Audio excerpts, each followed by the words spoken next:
Hello students, good morning. 9th class की Hindi medium science में आप सभी का स्वागत है। चैप्टर 10 कर रहे हैं हम लोग।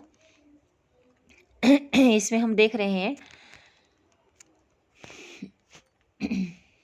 गुरुत्वाकर्षण, ग्रेविटेशन। बल है बेटा, यह है एक फोर्स ऑफ ग्रेविटेशन, ठीक है ना। It is it kind of force that is gravitational force, ठीक है बेटा। क्या बता रहे हैं, देखिए कक्षा 8 और 9 में हमने वस्तु की गति के बारे में था बल को गति के कारक के रूप में अध्ययन किया। यानी कि वस्तु की गति, ठीक है ना, और गति का कारण कौन है, गति का कारण कौन है, बल। बल को गति के कारक के रूप में अध्ययन किया। हमने सीखा कि किसी वस्तु की चाल या गति की दिशा बदलने के लिए बल की आवश्यकता होती है। हम सदैव देखते हैं कि जब किसी वस्तु को ऊंचाई से गिराते हैं तो वह पृथ्वी की ओर ही आकर गिरता है। हम जानते हैं कि सभी ग्रह सूर्य के चारों ओर चक्कर लगाते हैं। चंद्रमा पृथ्वी की परिक्रमा करता है। इन सभी अवस्थाओं में वस्तुओं पर, ग्रहों पर, चंद्रमा पर लगने वाला कोई बल अवश्य होना चाहिए। आइजैक न्यूटन ने इस तथ्य को समझ गए थे कि इन सभी के लिए एक ही बल उत्तरदायी है और उस बल का नाम है गुरुत्वाकर्षण बल, ग्रेविटेशन बल, ग्रेविटेशन फोर्स। यह इस अध्याय में हम गुरुत्वाकर्षण और गुरुत्वाकर्षण के सार्वत्रिक नियम के बारे में पढ़ेंगे। हम पृथ्वी के गुरुत्वाकर्षण बल के प्रभाव के अंतर्गत वस्तुओं की गति पर विचार करेंगे। हम अध्ययन करेंगे कि किसी वस्तु का भार एक स्थान से दूसरे स्थान पर किस प्रकार परिवर्तित होता है। द्रव में वस्तुओं के प्लवन की शर्तों के बारे में भी हम विचार विमर्श करेंगे। गुरुत्वाकर्षण, हम जानते हैं कि चंद्रमा पृथ्वी का चक्कर लगाता है। किसी वस्तु को जब उसी के ऊपर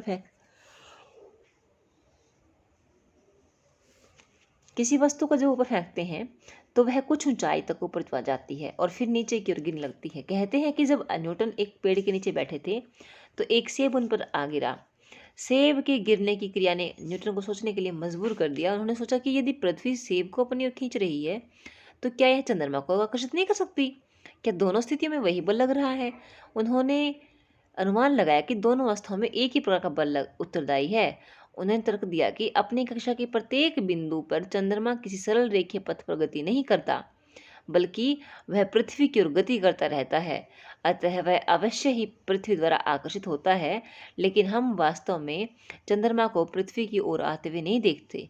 आइए चंद्रमा की गति समझने के लिए क्रियाकलाप 8.11 पर पुनः विचार करें। इसमें एक लड़का है जो एक डोरी के पत्थर बांधा हुआ है और गोल गोल घुमा रहा है, ठीक है ना बेटा।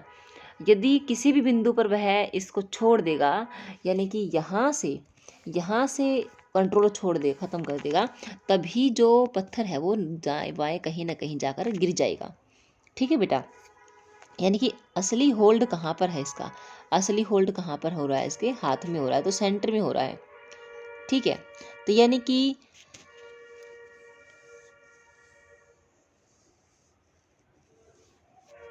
इस हाथ को आप पृथ्वी मान लो, इसको आप लोग चंद्रमा मान लो। तो चंद्रमा भी हर पॉइंट पे बाहर की ओर गिरने की कोशिश करता है, लेकिन गिर क्यों नहीं पाता है? क्योंकि पृथ्वी का यह गुरुत्वाकर्षण बल उसको अपनी ओर खींचता रहता है। यानी कि हमेशा दो बल लगते हैं। एक का नाम है अपकेंद्री बल। क्या नाम बेटे? अपकेंद्री बल, है ना, जो केंद्र से अप दूर की ओर ले जा रहा है उसको।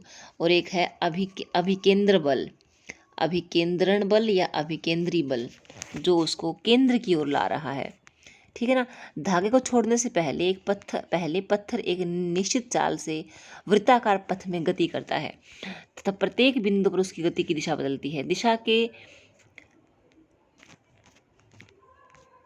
कहाँ छूटी है बेटा, देखो, दिशा के